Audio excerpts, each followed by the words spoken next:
ay yung Psalms 36 verse 9. Sabi ron, for with thee is the fountain of life, in thy light shall we see light. Okay? So meron kanta yan, kantahin natin, turo ko sa inyo. So ganito ito, no?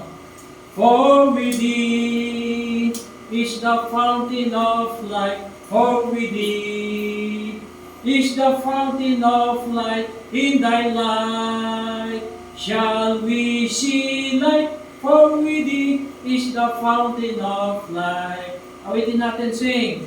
For with thee is the fountain of light, for with thee is the fountain of light, in thy light shall we see light, for with thee is the fountain of light. Once again, for with thee is the fountain of light, for with thee is the fountain of light, in thy light shall we see light, for with thee is the fountain of light. For the last time, say, for with thee is the fountain of light, for with thee is the fountain of light, in thy light shall we see light, for with thee is the fountain of light.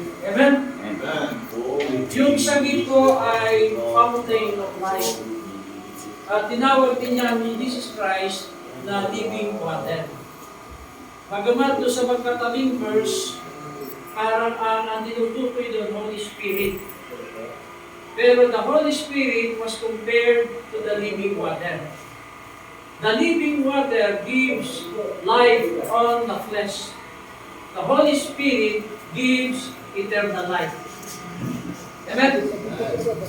So, way back 1999, ako po ay mamamatay na because of brain tumor.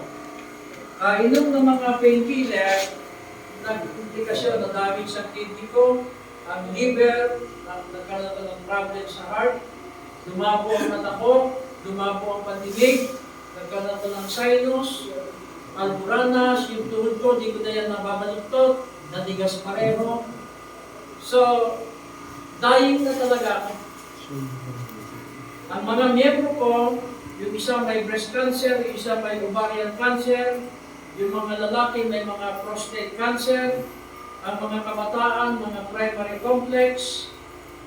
Ito ako, pastor na may sakit, ang mga miyembro, puro may sakit. Eh sabi ko, Lord, sana po, may isang gamot na pag ininom, gaganin lahat ng sakit. Kasi gusto kong maglingkod sa Panginoon. Ang isang taong binago ng Panginoon, na galing sa kadiliman, kahit ano mangyari, hindi na yung babalik sa kadiliman. Amen? Kasi iba yung kagalakan na tayo nasa Panginoon. Pero sabi ko, Lord, gusto kong maglingkod, kaya ang dami ko sakit. So nakita ko sa Bible, sa Gospel, na nagpapagaling yung Panginoon. Sabi ko, Lord, ikaw ang Diyos noon, ngayon, at sa darating ng Panginoon na panahon. So ikaw ang makapangyarihang Diyos. So nakikita ko na nagpapagaling siya. Sabi ko, Lord, sana po, magpagaling ka rin ngayon. Gusto ko pong gumaling, Panginoon. Gusto ko maglingkod sa iyo. So ako po'y nag-aral ng mga halamang gamot, nag-aral ng Biblia, at sa aking pag-aaral, pagsasaliksik, binigyan ako ng wisdom ng Panginoon na formulate ko po yung sagip. Noong ma-formulate ko yan, 2 to 3 months, halos lahat ng sakit ko nawala. Okay? After several months, biglang may tumulo sa ilong ko na ang baho. Pag sina ko, may kasamang patay na dugo. Isang linggo yun, bago nawala. Natatakot na ako, baka yung utak ko maubos. Mag-ula noon hanggang ngayon, hindi na sumakit ang ulo ko. Sumasakit na lang ang ulo ko pagka may miyembro matigas ang ulo. Hindi kaya ng sagip. Hindi kaya ng sagip. So, yung ma-formulate ko yan, ang naging desire ko, health. Makatulong. Sabi ni Tatay Abante, kung talagang gusto ko makatulong, unahin mo ang mahihirap. Kaya ako nag-start tumulong sa mga mahihirap. So wala kaming pera, pero pupunta kami sa mga lugar na mahirap, tinutulungan namin din mga karamdaman. Hanggang tinanggap na rin ang mga churches, yung ibang churches, at ngayon, tuloy-tuloy na siyang kumakalat. So far, since 1999 up to present, wala pa po akong alam na sakit na hindi napagaling. Ang hindi lang gumaling, yung nagkaroon ng doubt. Yung mga namangka sa dalawang ilong. Ibig sabihin, habang umiinom ng sakit, iniinom din yung sa doktor at proseso ng doktor. Once na nag-start ka ng sakit, kalimutan mo na muna ang doktor. Kasi definitely, magkaiba ang approach ng doktor, iba yung approach natin. Okay? So, ganoon ang nangyari. Now, para sa kaalaman ng lahat, ito pong darating na May, hindi natin alam kung anong araw, pipirmahan na po yung pandemic treaty ng World Health Organization. Pag napirmahan na yung treaty, ikakalat na nila yung Disease X na sinasabi. Disease X kasi hindi nila alam kung alin sa mga virus ang kakalat. Kasi meron silang laboratory, iba't ibang virus yung nakatago nila eh. Kasi nakatago lang nila yan, dinevelop nila yan. Yung mga virus na yan, kinulture nila yan sa laboratory. Kaya Disease X, hindi nila alam kung ano pa yung ikakalat. Mamimili sila. Pag na-decide siya, ito na ang ikalat natin, papangalanan na nila yan kung anong klaseng disease. I-spread na naman yan sa hangin, okay? Magkakaroon na naman ng sakit ang mga tao. Pag marami ng sakit at marami ng na-hospital, that is the time they will declare pandemic. Pag nagkaroon ng pandemic declaration, wala na pong authority ang lahat ng gobyerno tungkol sa kalusugan. So kukunin na nila yung sila na may authority, kaya lockdown na naman, face mask na naman, okay? At ang nangyayari, mandatory vaccination. Kung nung nakaraan may mga peke na bakuna, this time, sigurado. Kasi yung nakaraan, in 3 years time, mamamatay kayo. Sino po yung mga nabakunahan natin? Nakaraan. So ako po'y nakikiramay sa inyo. Usually, in 3 years, you will be dead. Ang ikinamamatay ng mga nabakunahan, heart attack o kaya stroke. Kasi tinitira yung immune system, yung lungs. Okay? Ang good news, meron tayong sakit. Okay? Hindi natatalab ang bakuna sa atin. Okay? So ngayon, pag nag-lockdown na naman,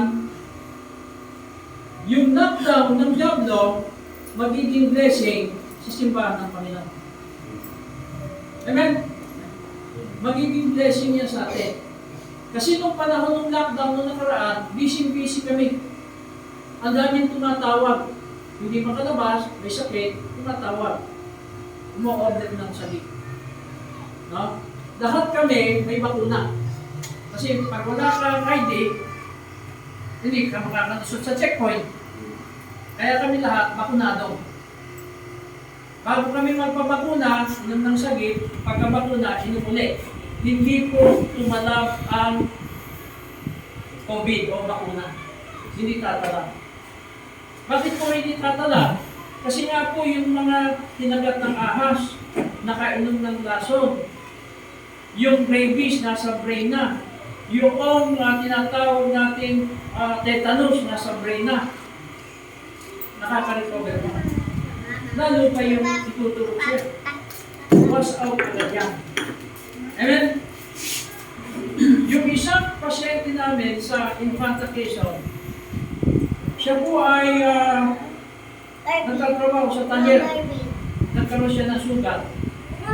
Hindi niya inintindi. After 3 months, nilagnat. Nawala na sa sarili. yung malang tetanus, umakyat na sa brain. Dinala sa ospital, sinitis scan. Namaga na yung kanyang brain. Kasi nga yung tetanus sa brain na. Sabi ng doktor, hindi nakaya dito yan. Ang ginawa, dinala sa Batangas. Nung dalhin sa Batangas, iiling-iling na ang doktor. Kasi alam ng doktor, pag ang tetanus nasa brain, hopeless case na yan. Yung tiyuhin niya, naka-attend ng seminar na ganito, nakatanggap ng libre, ipinadala sa Batangas. Tanghali na dumating ang sagip sa Batangas, pinainom ng isang takip.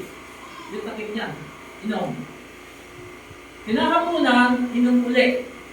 Nakatulog ng maayos, yung pasyente, paggising ng umaga, normal na po siya. Nakakausap na. Tataka yung doktor, ba't nakaganon? Eh, mamamatay na to. Sinitis ka ulit, wala na pong pamamaga ang kanyang brain. Amen. Amen? Pinauwi na siya ng doktor. Magkano gastos? 60,000. Akala ng doktor, sila na magaling. Okay? Isa pang kaso natin, rabies naman. Sa Commonwealth, sa Manila, sa Quezon City. Yung kanyang anak, na merong stage 5 na cancer, breast cancer, tinanggihan na ng ospital. Pag stage 5, hindi na yan o-operate. Hintayin mo na lang mamatay. Nabigyan ko siya ng babasahin, kinabukasan, pumunta sa akin sa church, lahat ng pampa-opera, pipiliin lahat ng sakit. Kasi mamamatay din lang eh. Ang nauubos niyang sakit, 3 hanggang 5 bote araw-araw. Kasi pag nag-react, inom, react, inom. In 5 months time, totally healed siya. Sa 5 taon, 5 buwan. No? Totally gumaling siya. So ngayon yung kapatid niya, nakagat ng ahas. Jane, nakagat ng ahas. Yung kanyang anak, aso yung kanyang kapatid. Tinurukan dito sa paikot ng tiyan. Kaya lang, paglipas ng ilang taon, Hello po. active pa pala yung rabies. Nasa seminar po si Pastor. So nakita niya yung kanyang anak. Opo, opo. Ngayon pagkatapos po ng seminar, biyahe na rin po kami. Ang inaalam po namin saan kami didiretso. Sabi niya, dalhin na natin sa sandasan. Sabi ni Mang Dudong, yung tatay, Sabangan na po. painumin natin ng sagip. Okay po. I-wish na lang namin po. Nagnormal yung kanyang anak. Hindi po, at nasa seminar si Umakas po Pastor. yung rabies na nasa brain niya. Amen? Nabanggit ko ito binabanggit, kung yung pong mga kaso na yon, saglit lang gumaling sa sagip, ay yung bakuna, hindi yan tatawag. Kahit gaano ka-deadly yan. Na kanya, so pag nag-declare na naman ng pandemic, ano po, ang bakuna ay mandatory. Kasi ang kanilang goal, 1 billion lang ang matirang populasyon sa mundo. Ilang ba tayo ngayon? Ano pa? O, 7 billion tayo. At ititira nila 1 billion. Bakit ganon? Kasi itong mga tao na ito, wala silang paniwala sa Diyos. They are mga atheist, they do not believe on God. Kaya dahil sila'y mayayaman, gusto nilang proteksyonan ang planetang Earth. Kasi pag dumami ang tao, masisira daw ang Earth, matadami sila. Para maproteksyonan sila, kailangan mabawasan ng tao at maproteksyonan yung Earth dahil sa daming tao. Kaya pinapalabas nila yung climate change. Okay, yung mga kung ano-ano. No? Kaya yung mga mayaman na yan, may mga bahay na yan sa ilalim ng lupa. No? Naka-ready na sila doon in end time. So yun ang nasa mentalidad nila kasi wala silang paniwala sa Diyos, sa isip nila, silang Diyos. Nakanya? So ang diablo na parito upang magnakaw, mangwasak, umatay. Si Jesus Christ na parito para magbigay ng buhay. Amen? So mas matalino pa sila sa Diyos. Ang maganda po, sa panahon na ito na parating, nagbigay ang Panginoon ng solusyon. At ibinigay ng Panginoon ng solusyon sa mga Baptist. Amen? Bakit sa Baptist? Yung Baptist ng Panginoon eh. Baka niya? Kaya kung Baptist ka, maniwala ka na ang Panginoon Baptist. Amen? But yung sagot niya, hindi binigay sa Pentecostal. Di ba? Bakit sa Baptist? Kasi yung mga apostol, Baptist yan. Amen? Kaya nakatanong, aling Baptist? Amen? Kasi maraming Baptist. Doon sa totoong Baptist. Now, so meron tayong tinatawag na threefold revival. 3 John 2. Ang sabi ron, Beloved, I wish above all things that thou mayest prosper, financial or material, and be in health, physical, yung sakit, even as thy soul prosper. Salita ng Diyos, o kaya tamang doktrina. There will be no revival in false doctrine. Tama? Revival, spiritual revival comes sa pamamagitan ng tamang katuruan. Amen? Now, pag tayo nagkasakit, usually pag nagkasakit, pumunta ang tao sa doktor, magkano check-up? Magkano po ma'am? Ang check-up sa doktor? 500. Pag chinek up ka ba ng doktor, magaling ka na? Hindi. May gamot pa. Kasama ang gamot, magkano magagastos mo kasama ang gamot? Baka ubusan 1,500. Nagbayad ka ng 2,000, pababalikin ka the following week. Pagbalik mo sa doktor, libre na ba ang check-up? Malala na sakit mo. Panibagong bayad. Papalitan yung gamot. Pag hindi tumalag. Pag hindi ka pa rin gumagaling, i-require ka, mag-undergo ka ng mga laboratory test. Pag hindi pa rin mahanap, i-require ka ng CT scan. Okay? Pag may natuklasang bukol sa katawan mo, ang hatod ng doktor, operasyon. Tama? 50,000 mababa niya. Pag pumayag ka sa operasyon, meron kang pipirmahan na waiver. Bakit may waiver? Kasi hindi naman siguradong gagaling ka. Para pag namatay ka during the operation, wala silang pananagutan. Pagka ba ikaw namatay during the operation, libre na ba? Bayad pa rin. Tama? Bayad pa rin. So, ibig sabihin, pag sa doktor, walang tiyak na kagalingan. Hindi natin sinisira ng doktor, nakakatulong sila, pero yan po ang realidad. Okay? Ang sigurado sa doktor, ubos ang pera mo. Pero yung gumaling ka sa sakit, malabo, kaya nga may maintenance. I-maintain mo yung sakit mo. Okay? Mini-maintain mo yung sakit mo na huwag mawala. Kaya hanggang mamatay ka, high blood ka. Hanggang mamatay ka, diabetic ka. Nakanyo? Pag hindi na sila mapagaling ng doktor, naghahanap ang karamihan nating kababayan ng alternative. Saan sila pumupunta? Kay Mang Kekweng. Sa albularyo. So sa albularyo, tatawasin ka, bubulungan ka, pausukan ka, kung ano-ano. Hindi na naman sila gumaling sa albularyo, saan uli ang punta? Doktor ulit. Ganun na. Pupunta ba yan sa pastor? Hindi rin, kasi si pastor, nakakaklase niya sa ospital. No? Kasi yung pastor, may sakit din. Hindi yan pupunta kay pastor. Dito sa ating ministry, hindi na sila pupunta sa doktor, hindi na pupunta kay Mang Kekweng, ang punta na ng mga tao kay pastor. Amen?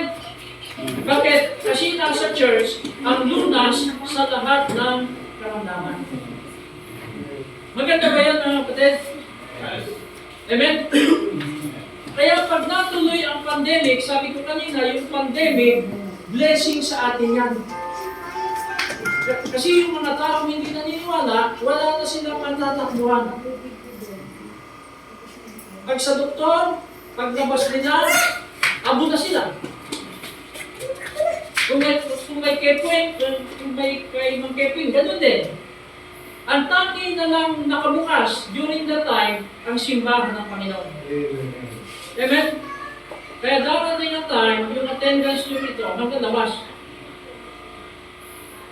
Yung nangyari sa Dasmariñas, nagtatlong service sila. Bakit? Sa dami ng tao na gustong umattend ng church. Amen? Ang nakakatuwa, yung mga tao mismo ang nagpapaalam, Pastor, pwede po dito na kami. Amen? So yun po, pansinin nyo, sa ministry ng Panginoon, ng healing, ang sabi ng Bible, multitudes followed Him. Amen? Sa book of Acts, nung sila'y ginamit nila ministry na ito, ang sabi ng Bible, multitudes followed them. Yeah. Because of this ministry, multitudes of people will come to our churches. Amen?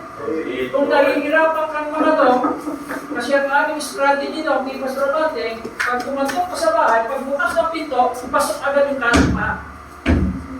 Bakit? Paano mong pasarap yung pinto? Meron po kaming papasyain, wiwitisan, patatanggapin. Pagbisita, next, the following week, pagbisita, malayo ka pala, sarado na pinto.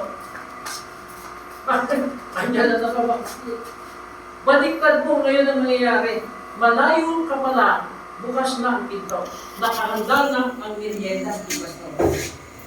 Bakit? Natulungan mo kumano. Amen?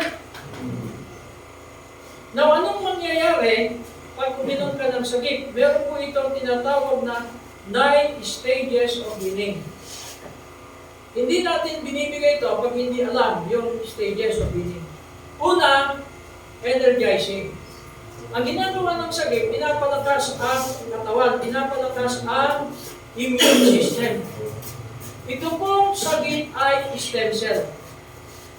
Pag tumingin ka sa online, ang pinakamurang stem cell nasa 20,000.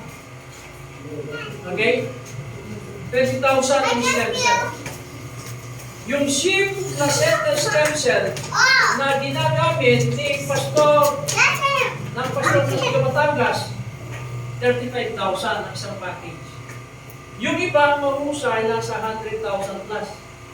Yung ginamit ni Eric Estrada, ang stem cell treatment sa kanya, 3 milyon. Saan ginawa? Sa Germany.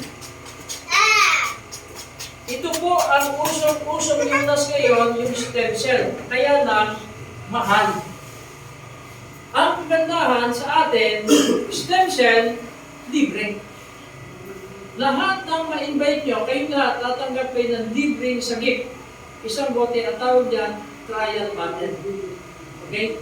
So pag tinake mo yung sagip, stem cell po yan, pag tinake mo, i-activate ang production ng stem cell sa yung bone marrow. Bubukan ng stem cell, yung bone marrow mo, yun ang dadalhin ng dugo sa buong system mo at i-eliminate niya ang lahat ng dead cell, bad cell, cancer cell, lahat ng cell, i-eliminate niya. No? Kaya ang kasunod nun ay cleansing.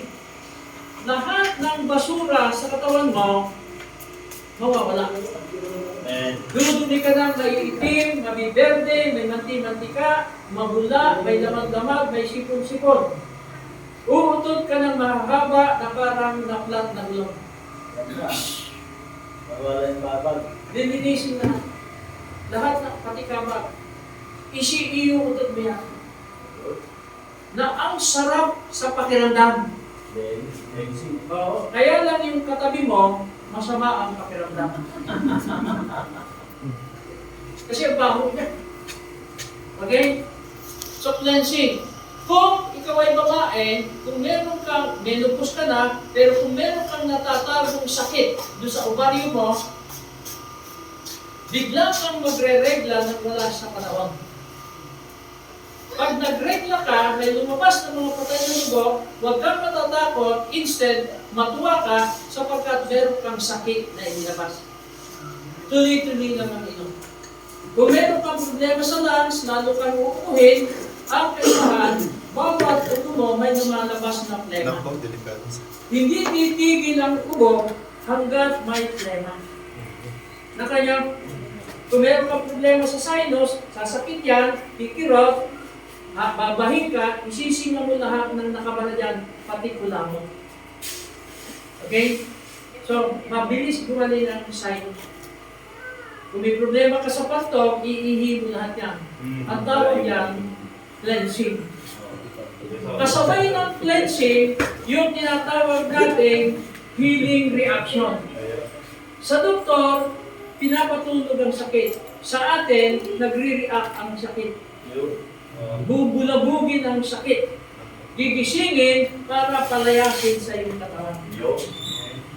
Sa doktor, pinapatulog yung sakit. Dito, ginigising yung sakit para paalisin. Mangyayari yon sa pamamagitan ng healing reaction. Pag nag-react, matuwa ka kasi may sakit na ginising, paalisin. Pag umiinom ka ng sakit, hindi papayag ang katawan mo na may sakit na matitira. Kaya mararanasan mo ang buhay na walang sakit kahit isa. Amen? You will be sickness free. At hindi ka na mamamatay sa sakit. Ang ikamamatay mo ay katandaan o kaya aksidente kasi hindi ka faithful sa Panginoon.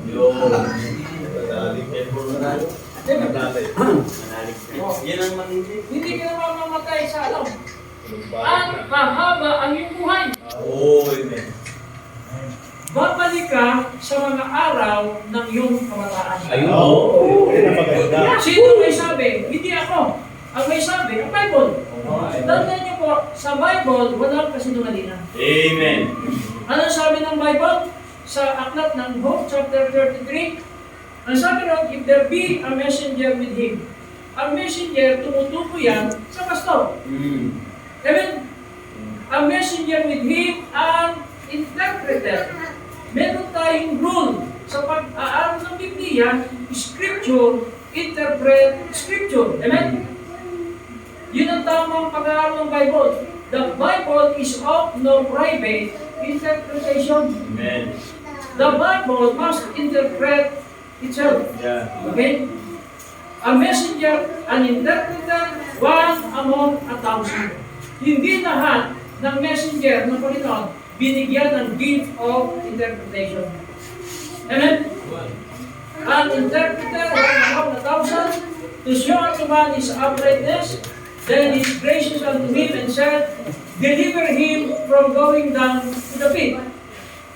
Sino yun? Si Job, na mamamatay na. Iligtas siya sa pagpunta sa hukay. I have found a ransom. Dalawang ransom ang tinutukoy ng Bible. Yung ransom na ginawa ni Christ. He gave Himself a ransom for us. Ano ang effect nun? Eternal life. Amen. And then spiritual. Yung ransom na tinutukoy sa aklat ng Job, physical ransom. Tutukusin ka sa lahat ng iyong karamdaman. And then, I have found a ransom. Ano mangyayari? Pag nainom mo yung sakit, his flesh shall be fresher than a child. He shall return to the days of his youth. Ilang taon ka na po? 59. Para ka na lang 20 anos. 30 anos. Amen? Si Manoy parang teenager. Amen? Sabi ng Bible. Wala na si Tita Lali. Sabi ng Bible, at mismo naranasan ko. Amen? We shall return to the days of his youth. Wow. Babalik ka sa mga araw ng iyong kabataan. Oo, kompleto ng buhok. Tutubo pa ang buhok ko yan. Bawasan to kaya yan. Amen? So, hindi ka na mamamatay sa sakit. Yo. At hahaba ang iyong buhay. Facebook ka. Sabi ng Psalms 19, ang buhay natin is 70 years. Yeah, 70. O 70. Karamihan, bago dumating ng 70, namamatay na. Kasi pag ang tao tumungtong ng 40-50, marami nang sakit. Tama po. Pag tumungtong ka ng 60, mahina na. Sickly na yan. Pag umating ka ng 65, pahina ka na ng pahina niya. Kaya usually, hindi na nakakaabot ng 70 na mamatay. Sabi ng Bible, and if by reason of strength, for score, 80, kung malakas-lakas ka. No? Hanggang doon lang. Pero pag may sakit ka, aabot ka hanggang 120 years. Parang Noah. Talagang matigas pa. Patigas pa. Kumbaga, sir, kumbaga tayo, nagdidinatapalan tayo. Yo. Ikaw pala. Pag meron kang sakit. Amen? Sinong pattern natin? Kasi biblical pattern eh. Sinong pattern natin? Si Moses. Actually, si Moses hindi daw namatay eh. Kasi nung si Moses ay kunin ng Panginoon, hindi nagbago ang linaw ng mata. Hindi nagbago ang kanyang patutubong lakas. Amen? Hindi nagbago. Sa edad niyang 120. At pwedeng maranasan ng bawat isa yung naranasan ni Moses.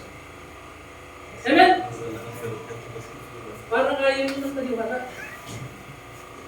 120 years sa abutin niya. Anong sikreto ni Moses? Si Moses nag-fasting ng 40 days and 40 nights. No bread, no water. Twice yun, twice. No bread, no water. Ayon sa pagsisiyasat, hindi mabubuhay ang tao sa loob ng 40 days na hindi kakain, hindi iinom. Kung may tubig, posible. Pero walang tubig, walang pagkain, todas ka. Amen? Ito po yung panahon doon sa ngayon. Opo. Synthetic na yun eh. Oo. Ngayon, si Moses, nung bumaba, may dala pang bato. Tablet. At yung dala-dala niyang bato, first class na marmol yan. Bakit? Ang gumawa ang Panginoon. Amen? Nakaukit doon sa bato na yun. Pagbaba niya, yung mga tao, sumasamba na sa Diyos-Diyosan. Anong nangyari? Ibinalibag niya pa yung tablet na kanya. Ibig sabihin, patunay, hindi siya nanghina during the 40 days and 40 nights. Hindi siya nanghina. Nagdoble pa ang kanyang lakas. Amen? Anong ginagawa niya? Umiinom siya ng sakit. Amen? Ang iniinom niya, sakit. Meron na ang sakit nun. Amen? Ako po, nag-prayer and fasting ako 40 days and 40 nights. No bread, no food. No bread, Ay, no water. Ang iniinom ko lang, sakit. Nagbutot balat ako. Pero yung lakas ko, doble. At yung itsura ko, bumata. I-search niyo po doon sa, sa YouTube. Makikita niyo din yung, yung 40 days. Bawat araw may picture ako. Hanggang 40 days. I-search niyo doon sa aking channel yung Julio Primitivo. Ano? Julio Primitivo. Ano yun? Amen? Napatunayan. Totoo. Amen? Hindi po 49 sa. Ha? 40 days and 40 nights. Amen? Oh. So ngayon, ang edad natin, kasi ngayon, kasi itong mga nakaraan, ang daming sakit na nakita ko sa akin, backtracing pala. Nararamdaman ko ngayon sa katawan ko, sumasariwa ko. Amen? Pagka pala ikaw nagkasakit, si Manoy, umuurong, lumulubog. Pagong. Oo, natago. Matatandaan yan, hindi na maayos ang katawan mo. Amen? Sabi, nagtaka ko. Bakit kaya nagkaganito na to? Mas lumaki pa sa dati. Ayun, nasakit talaga. Nasakit. Nagtobles. Nagtobles. Excuse me po. Ibig sabihin, Nagtobles. yung sitwasyon ko ngayon, namakas pa ako. Yung?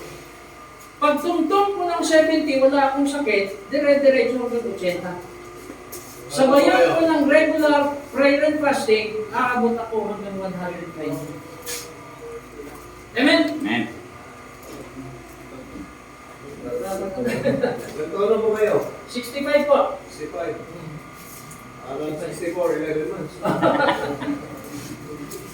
Kaya ako, nag-schedule ako ng regular prayer and fasting. Kasi ang nakakapagpatanda sa atin yung mga kinakain natin. Yung fasting, total cleansing.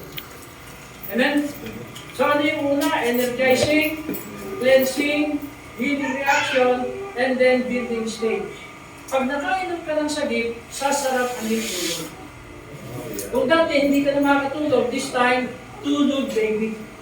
Kasi kailangan ng katawan natin ang sapat na tulog para makarecover. And then yung back tracing. Usually in 3 months time, wala ka ng sakit. Sickness free ka na. In 3 months na gumagamit ka ng sakit. Kaya lang kung meron kang sakit na nakatago, malalim na nakatago na itinago ng synthetic, kakalkalin pa rin yun. Kaya huwag kang magugulat kung meron kang sakit na biglang lumitaw ulit. Kasi nga, sabi ko kanina, hindi papayag ang katawan mo na may sakit na matitira. Amen? So, aalisin lahat. Kaya pag nag-back tracing, damihan mo ang inom. Pag nakalusot ka ron, totally sickness free ka na. Okay? Kaya lang, tiisin mo. Sabi nga, no pain, no gain. No cross, no crown. No battle, no victory. Ngayon, katawan mo yan, labanan mo yung lahat ng mga healing reaction. Okay? And then yung kung tinatawag natin crucial stage. Within naman, na uminom ka ng sagip, bawal ang BP.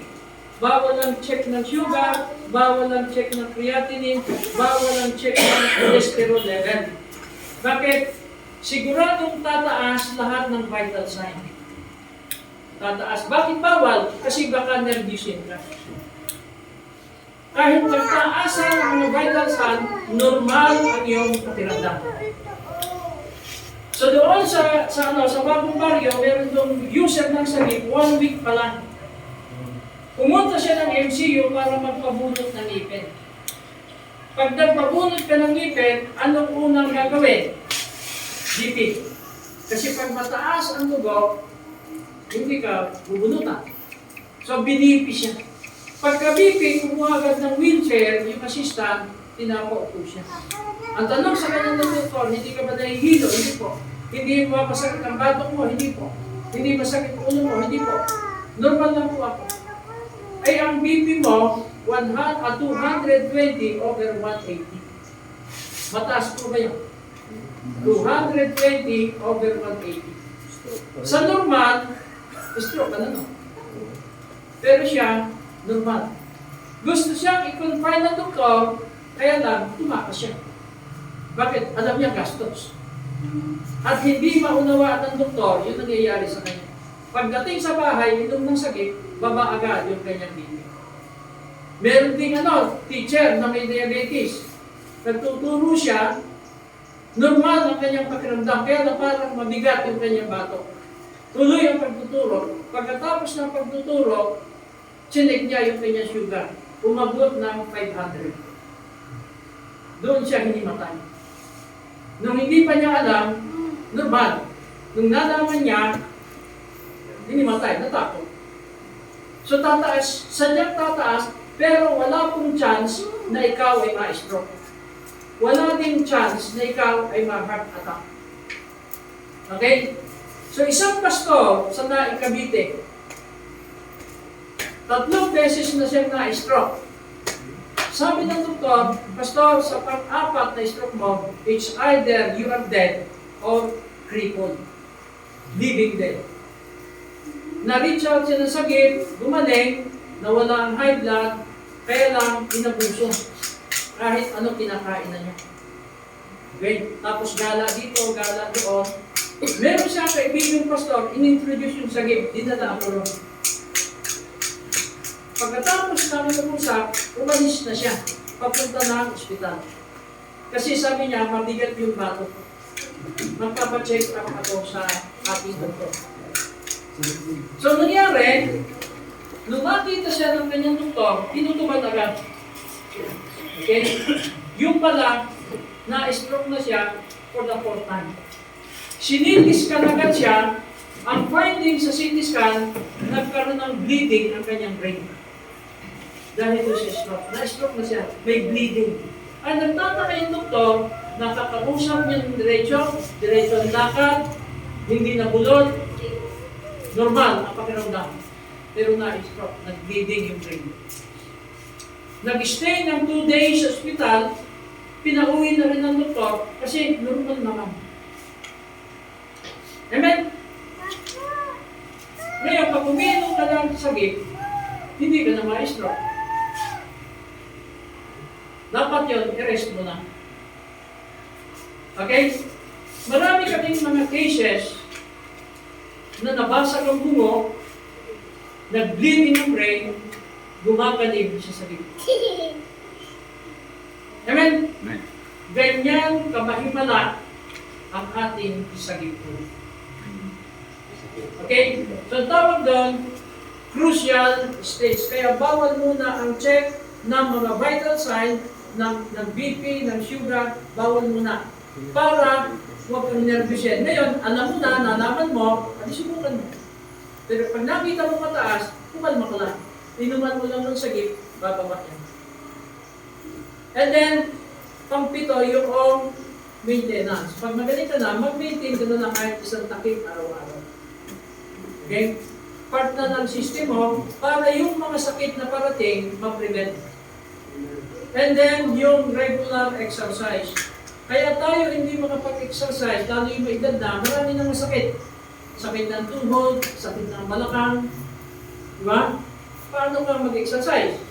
Pero pag nawala na ang lahat ng masakit sa iyo, mag-naging jacket na. Amen? Sa bulsa kaya? Para ma-develop yung mga muscle na sinira ng karamdaman. And then lastly, prayer and fasting. Subukan mo muna 1 day. Tapos 3 days. And then 7 days. Kahit na huwag na yung 40 days. 7 days. Okay? Kaya lang mahirap yata sa mga Baptist yun. Kasi ang Baptist, mahilig sa feasting, hindi fasting. Pero kung gusto mo humaba ang buhay mo hanggang 120, maging part na ng buhay mo ang prayer and fasting. Bakit? Kaya nga may prayer, it means you become closer to God. Amen? Prayer and fasting. Meron po matanong? Paano pag fast eating? Tanong po.